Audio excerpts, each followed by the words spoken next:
I hope I don't look too dramatic. They're telling ghost stories this week, and I don't want to scare anybody with... Hey! Hi! It's me, Wilma Fingerdoo, with the Fingerdoo review of Camp Wannakiki Season 4, Episode 4. And before we get started, I just want to send a great big shout out to Mark Atha, aka Spirit Whisper on YouTube, who was the one who sent me this, until now, mystery palette. Thanks again, Mark, and I just want you to know I love this so much. It's pink, it's sparkly. How can I not love it? Seriously, if you'd like to send me a tip in the form of something I actually need, the link to my Amazon wishlist is in the description box down below. Now, Jorge, drink me! Ooh. What is this? A screwdriver. It doesn't look like a screwdriver. Made it with pop, so it's a cheap screw. Okay, thank you, Jorge. This week, we were treated to the dulcet tones of the Camp Wannakiki song. When you hear that horn, when you hear that horn, when you hear that horn. Oh, I feel a recording session coming on. Ah! And just as the Sugarbaker twins and I were getting into the beat, the radio stopped. Just like that. Apparently, spooky things like that were happening all over the camp. And to prove a point, the phone rang. Gasp. Of course, Stable Mabel, aka Cherry Pie, freaked out because she thought a crazy killer was coming to get them. Thank goodness Betty was able to take matters into her own hands, and by matters I mean the phone. And on the line was Drag Race Season 1 survivor Tammy Brown. Okay, maybe not a killer, but the jury's still out on crazy. Now, explain this to me. How was Tammy on her cell phone doing a little FaceTime and the twins were on a landline? I mean, I know the Sugarbakers are old school, but that's ridiculous, seriously. Also, isn't it nice at Camp Wannakiki to keep some of these drag race queens employed? Very, very giving of them, I'm just gonna say. Regardless of the feasibility of the conversation, Tammy did have some advice for dealing with spirits. She said, in her own cuckoo-cachoo way, to fight spirits with spirits. Well, you don't have to tell the Sugarbakers twice. I'm just gonna say, they've been fighting spirits for decades. Hey, I didn't say it was a good idea. Armed with this knowledge, the twins went off in search of Camp Counselor Ruthie and the remaining campers with some spirits to inoculate them. Of course, they took extra precautions by inoculating themselves first, 2 or 3 times. Really, you'd think after all those years of fighting spirits, they'd have built up a resistance, but no. Over in the rec room, Ruthie was, that sounds like a song, over in the rec room with Ruthie, over in the seat. Get the studio fired up, I'm singing my heart out. Over in the rec room, Ruthie was hustling the campers over a game of pool when the Sugarbaker twins invaded their safe space with Ranger Danger and his well-stocked cocktail cart. Take note, Jorge, that's how you do it, I'm just gonna say. Unfortunately, once Ranger Danger popped served Cherry a cherry pop, well, his work there was done and he frigged off. So the episode was over. I mean, I turned the TV off, didn't you? No, I mean, Ruthie and the Sugarbaker twins gave the campers this week's camp activity. To help fight the spirits in the camp, the campers would have to taste and identify a variety of spirits on their own. Seeing as the Sugarbakers were already sauced, this seemed like a good idea for everyone. Speaking of everyone, was anyone else worried for Hillary and that crutch? No? No, me either, I just thought I'd ask. The queens had to identify gin, tequila, rum, vodka, and whiskey. Well, not all at the same time. Pola got 2 right, and vermouth wasn't one of them. I'm so serious. Who drinks vermouth? Lily got 3 right, although she's clearly not a fan of whiskey. Seriously, who is? Triple D only got 2 right, but if I'm honest, I think she lied on those first 3 because she didn't want us to know what a booze hound she is. Just saying. Clinica got none of them right because, well, she doesn't drink, which explains that cat taking over for her in the last round. I don't know about you, but I thought that cat would have recognized whiskey. Go figure. Coco got them all right, but she sure didn't look happy about it. See, no one likes whiskey. Certainly not the first 3 or 4, anyway.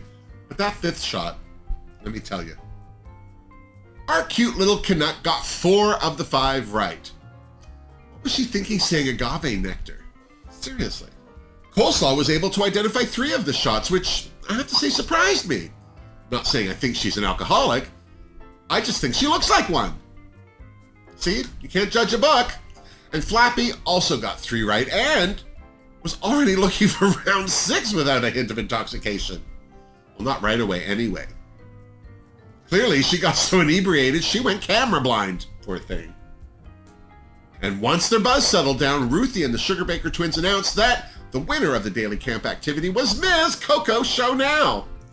Here's to Coco. No point stopping now. When the campers came to, it was time for the talent show. Cherry and Betty were feeling the season in their Halloween outfits. Camp counselor Ruthie was dressed as,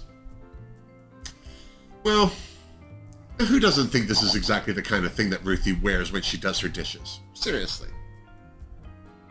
Flapjack went first, and her costume was a visual punctuation of her tale of shy bladders and evil leeches. I have to say, I like Flappy's costume. I just think it's too bad that Clinica did an arm thing for her talent show last week. It kind of took the wind out of Flappy's sails, if you ask me. I still gave her a Fingerdoo. Hillary Yaz told a tale of a ghost with a crooked smile, and then she removed her sheet and showed everyone her spaghetti and eyeballs. Seriously, I was so impressed with this costume that I didn't even pay attention to the rest of Hillary's story. I just gave her a Fingerdoo. Who wouldn't? I have to say, my fave story costume combo had to be Clinica de Precious' tale of Camp Counselor Ruthie's dream of having a twin coming true in the form of an 8-eyed green people eater. To be honest, I was too scared not to give Clinica a Fingerdoo. It had 8 eyes. Well, okay, because of the glasses, but still, it's not jarring. Coco Chanel's tale of a witch luring children to their doom was hilarious in a ghost story around the campfire kind of way. Fingerdoo for Coco. Coleslaw's tale of a midnight Kaibo run gone bad was almost as fabulous as her Poopy Forest Monster costume. And yes, you guessed it, Poopy Forest Monster was my drag queen name in high school. Pola's reanimation of Mummy Fish Basket was a hoot and a half. But even for a camper who spent some time on the bottom of Lake Hootahoe, I found her costume a little muddy. See what I did there? Okay, I still gave her a Fingerdoo. Sheesh. Deja D's tale of a keto dieter being teased with errant sweets was, well, a little convoluted, but who cares when she looked that good? Seriously, Fingerdoo for Triple D. I liked it. Lily St. Queer's tale of a drag queen robbed of her jewels by the jewelry ghost was, well, not near as good as her costume, so I gave her a Pinky-Doo. Bless. Back in the rec room, the campers went on and on about Hillary's costume. Not the way it looked, the way it smelled. I'm guessing she was giving them the full spaghetti and eyeball experience. Barf. Back on the main stage, it was announced that Hillary and Coleslaw were in the top 2. Clearly, Hillary's costume had a lot to do with her doing so well this week. Plus, she was wearing heels, so I hope that means her knee is on the mend. Don't push it, Hillary! Seriously. Coleslaw, on the other hand, was in the top 2 mostly because of her fabulously original ghost story. Not that her costume wasn't fabulous too, but let's face it, it was no spaghetti and eyeballs. Still, this week's winner was Coleslaw, who was very honored to get the win. Here's to Coleslaw. This week's bottom 2, unfortunately, Flapjack and Deja D. At this point of the season, all the queens are so good that it's an insult to send any of them home, but the name of the game isn't Happy Times Forever, and well, somebody had to shuffle on back to civilization.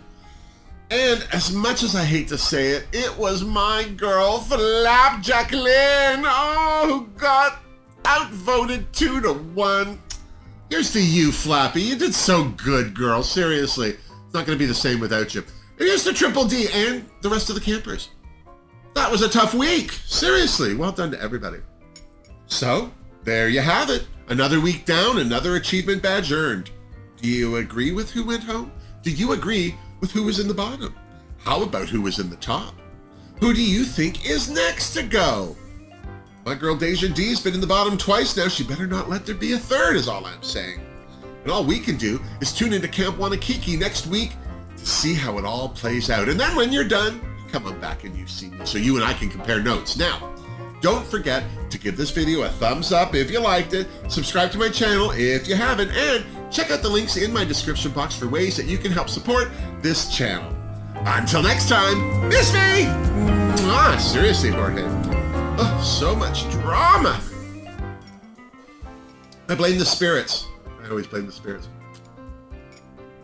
Oh, I'm so sorry to see Flapjacqueline go. Oh, mon petit chou. Oh, that's a shame. But at this point, I don't want to see any of them go. I mean, I didn't want to see any of them go from the beginning. Let's be fair, but God, they're all fairly evenly matched. I don't know. I hope Hillary does well. I hope that knee is well on the mend and she's not giving it any trouble. I have a feeling like that Coleslaw could surprise everybody with an upset and win the whole thing. I don't know. I wouldn't be upset with that myself, but I'm just saying.